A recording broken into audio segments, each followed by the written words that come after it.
Hello, everybody. Hope you all are having a wonderful day or night. I wanted to talk a little bit about a game I beat a few days ago. I beat it. I've been letting it kind of simmer and marinate before I give my final opinions of the game. And that game is Clair Obscur Expedition 33. Now, I'm sure a lot of you have heard of this game, especially if you're very in tune with, what's happening in like the community and the industry and whatnot. But if you don't know what Clair Obscur Expedition 33 is, it's a game, the first game from the debut studio Samfall Interactive. They're a French studio comprised of mostly former Ubisoft developers. A lot of them left Ubisoft to form Sandfall Interactive to create Expedition 33. And yeah, this is their first big game. It's a turn-based RPG. Um, but I think it's a little different than your typical turn-based RPG, and I'll go into that in a second. Um, but what is the story? Well, the premise of the game pretty much is um, it's this world where just randomly one day this giant monolith appeared, and it had this giant uh woman-like figure just standing there at the monolith. And every year there's a number that displays on the monolith, and every year that number counts down. And anybody who is that age or older is what they called gommage. Um, they pretty much get erased. They get Thanos. Um, and where you take place is the monolith is currently displaying the number 33. And you're a part of these expeditions that they send out every year to try to defeat the Paintress, which is what they call the woman-like figure that's at the monolith, to defeat the Paintress and put an end to all of this, people gamaging and whatnot. Um, and it's a very interesting concept. It's a very unique concept. I don't think it's really much of a concept that's been done too much before. And yeah, I would say the story is great, especially knowing what I know now. I think it's very wonderfully written. There's a lot of um, foreshadowing in the story. Um, there's a lot of little tidbits that the game doesn't really tell you, but it tells you stuff without actually outright telling you, and it's up to the player to really kind of like piece things together. Um, it's almost like a puzzle. They kind of like, drip feed little puzzle pieces to you, and then it's like you just got to connect the dots. And I connected the dots the best I could, but to be honest, by the end of the game, I was like 80-70% right. I was right on some things, but other things it's like I was like, wow, I did not expect that. So this game very much subverted my expectations, which is always nice. It's always nice when a game um, you think you got it right, you think you know what's going on, you're like, yeah, this is what's going to happen, and it's like the game's like, well, no, not really, this is what's going to happen. Um, but yeah, it's a really great story, and the art design, the environments, oh my God, the environments are so beautiful, and it's almost like a painting. And that's kind of what they were going for. There's these little characters called gestrels, and they look like they look at first glance you're like, oh, they look like paintbrushes, but then like as you look at them more, they look like those little um I don't know what they're called, but they're like those wooden like figures that you find at like art stores and whatnot that people use to like pose, and then like they use that as a reference when painting or drawing or whatever.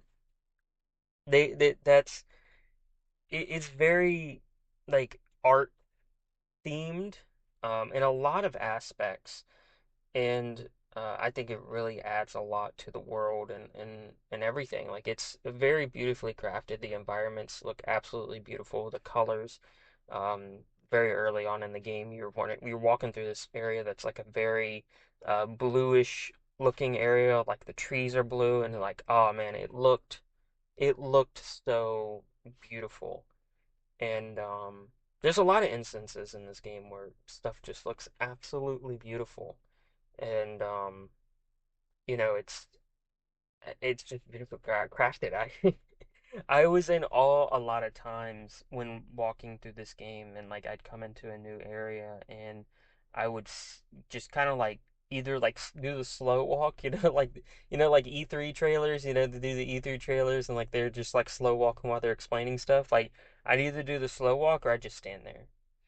And not just because of the environment as well, but because of the music. And the music is another like absolutely beautiful thing in this game. The music is so just beautiful and just adds so much to the overall like feel of a lot of the scenes in the game and a lot of the areas that you're in. Like there's this not scene, there's this area very early on in the game. And the music fit that area so well. And it really did kind of like, not only did the music fit that area so well, it fit the tone of what we were feeling from what happened in the previous cutscene. And, it was kind of like whimsical, but also kind of sad at the same time. And I just got to like hats off to not just the composer, but everybody on this game. But the composer really knew what he was doing with a lot of the works that he composed. And yeah, I've honestly been listening to the album on repeat. Uh, there's just I'm driving down the road and I just put on the album, put it on shuffle, and man, a lot of it's so good. And the combat and gameplay, oh my God. Exploration is fun. Um, and there was at one point where I was just like, all right, I'm spending too much time exploring. Because there was one day I went to go play the game and I was like, okay, I'm gonna do story today. I'm gonna do story, that's what I want to do today. Because like sometimes you want to do story, sometimes you want to do exploration. Do side stuff, side content, and whatnot. But that day I was like, I want to do the story today.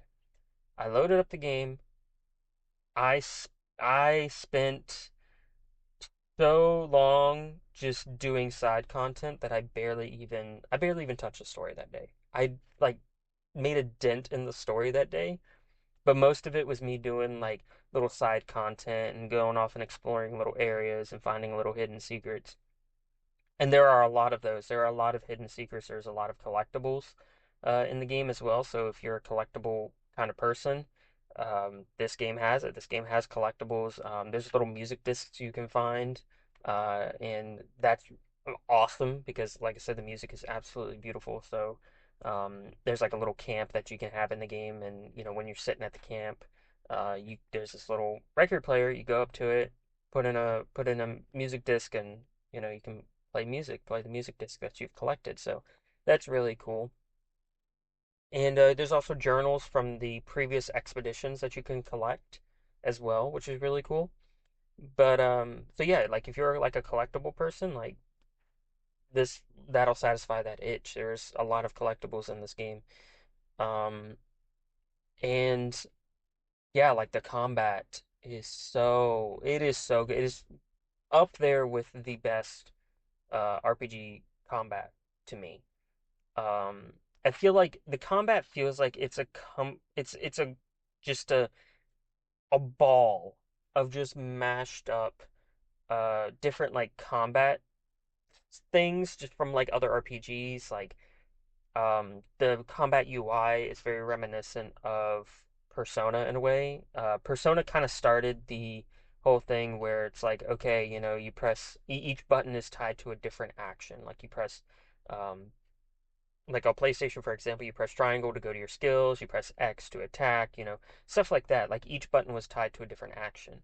And that's the same here with Expedition 33. Each button is tied to a certain action of the game. And it really makes like the turn-based combat a lot more fluid. I'm glad, I hope a lot more turn-based RPGs do that here on from the future, because it really does add a lot more to, um, the seamlessness of the combat. And the it feels like it also takes a lot of like the dodging and blocking, I guess you could say, of like the Mario RPG games. Um, you can dodge, you can parry, and then there's, you know, just so many things that are just jammed into the combat, and they don't introduce it all to you at once, so don't think that it's all just going to be thrown on you. Like, as you proceed through the game, there will be more gameplay mechanics that will be introduced to you in the combat. So, it gives you time to get used to the older gameplay mechanics before they start throwing in new ones to you. But it's very engaging. It takes, because a lot of people complain about turn-based combat. I love turn-based combat, but a lot of people don't, and it's because it's like you're not really doing much, and people like it when you play games when you're doing a lot more. That's why a lot of people opt towards first-person shooters because you're doing a lot more in those games. But with Expedition 33, I will say, like, even if you're not a turn-based RPG kind of person, if you don't like turn-based combat, give this game a shot. Just give it a try. If you have Game Pass, that's perfect. You can try it out on Game Pass. Give this game a try because the combat isn't just press a button, watch a character do an attack, and then the enemy attacks, and then you go. Like, no, there's a lot more involved in the combat with the parrying and dodging and all that stuff. And it's just there's a lot more in this turn-based combat than a typical turn-based RPG. So, I feel that if you don't like turn-based RPGs, give this one a try. Just give it a shot, and if you don't like it, that's fine. But I say give it a try. Um, but yeah, like it's a very beautiful game. It's very well crafted. I honestly I can't really think of anything negative to say. Like it's a very beautifully written story, and I'm going to definitely be keeping my eye on Samfall Interactive because clearly they got the stuff. And you know, I hope this wasn't just like a one-off thing. Like, they made a good game and then after that, all their games kind of trash. Like, I really don't think that's going to be them though. Like, I feel like Sandfall has the stuff. They have the right people. They have the skills. They have the necessary like equipment to do so. Like, they can make beautiful works of art. And another thing I love about this game is that it's not a 80 to 100 hour RPG. Like, don't get me wrong, I love Persona. I love the Persona games. I love RPGs as a whole, but RPGs can be quite long. 80 to 100 hours. This game, I think when I rolled credits, I was almost 40 hours. I want to say exactly 36 hours. I was exactly 36 hours in the game when I rolled credits. Um, but it's like, and that's like a mix of me focusing on the story and then doing a lot of explorational stuff. I've heard that if you focus like mainly on just exploring and getting like, all the collectibles like 100% in the game, it can be upwards to 60 hours. Um, so yeah, it's a jam-packed game, but it's not super long like other RPGs. Um, but like I said, like I can't really think of anything to critique with this game. It's well crafted. I mean, I guess it's like a minor nitpick. There were some times where I was getting stuck on the environment. Like I would be walking around, there'd be like just like a little rock or something on the ground, and like my character would like freak out, and I'm like, oh, chill out, chill out. It's just a little rock. Why can't you walk over it? Um, but other than that, like it's that's like a minor nitpick. All I had to do was like jump, and I was fine. But other than that, like there really isn't anything like major to complain about. But yeah, Clair Obscur Expedition 33 is a really great game. I highly recommend it. Even if you don't like turn-based RPGs, I just say give it a try. If you have Game Pass, it's on Game Pass. You can try it out. And yeah, like just try it. Just give it a try. And also like it's not super expensive. $50. Don't try to throw this game to the side because, you assume that it's expensive. No, it's not a $70 game, not a $60 game. It's $50. Which I think is a really great price for, what you get in this game. But yeah, Clair Obscur Expedition 33 is a really great game. I highly recommend it. That's it for me. Hope you all enjoyed listening to me ramble about this game. If you've played the game, let me know down in the comments below what you think, and I'll see you on the next one.